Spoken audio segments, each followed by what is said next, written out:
आपण आणाल बरं हो पोरी आणतो आणतो. माझे बाबा बाजारात गेले, खाऊ बुक पेन घेऊन आले. मी म्हणे ते मला द्यायचे, प्रेमाने माझ्याशी छान बोलायचे. मी म्हणे ते मला द्यायचे, प्रेमाने माझ्याशी छान बोलायचे. बाबाची ना माझी गट्टीच लय भारी, बाबाची ना माझी गट्टीच लय भारी. एकमेकांना करमत नव्हते दारी, एकमेकांना करमत नव्हते दारी. म्हणायचे ए माझे छकुले, तूच माझा जिना, तूच माझा सोना, तुझ्या बिना हा दिवस सुना सुना, तुझ्या बिना हा दिवस सुना सुना. मला माझे बाबा प्रेमाने भरवायचे काय, मला खाऊ आणून द्यायचे काय, मला नवीन नवीन कपडे आणून द्यायचे काय, माझी सहल जाणार म्हटल्यावर इकडून तिकडून पैसे गोळा करून आणून द्यायचे काय. लय ठीक चालू होतं दादा, पण नियतीला हे मान्य नव्हतं दादा, नियतीला हे मान्य नव्हतं. माझे बाबा एके दिवशी शेतात गेले. आमचे शेत जंगलाच्या कडेलाच होते आणि शेजारचे तुकाराम काका ओरडतच घरी आले. ए छकुलीच्या आई, निघ घराच्या बाहेर, ए छकुलीच्या आई, निघ घराच्या बाहेर. सगळं आपले नेरपण करत वागायचे जंगलात.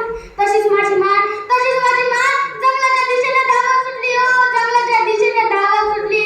संपूर्ण गाव तिच्या मागे गेला हो, संपूर्ण गाव तिच्या मागे गेला. मीही गेलो. माझ्या आईचं काळी तसंच झालं होतं, माझ्या आईचं काळी तसंच झालं होतं. माझी वाचाच गेली होती हो, माझी वाचाच गेली होती. माझी आई नुसती येड्यासारखी करत होती हो, नुसती येड्यासारखी करत होती. तेवढ्यातच शेजारच्या लोकांनी आरडा करून माझ्या बाबाचे प्रेत आणले हो, माझ्या बाबाचे प्रेत आणले.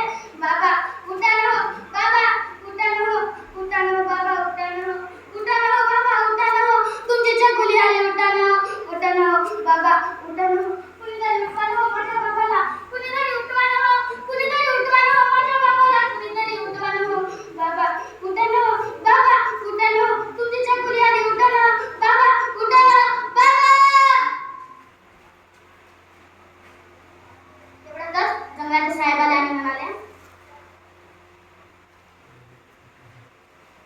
पोरी तू काळजी करू नकोस, पोरी तू काळजी करू नकोस. नियमाप्रमाणे तुम्हाला पैसे मिळतील.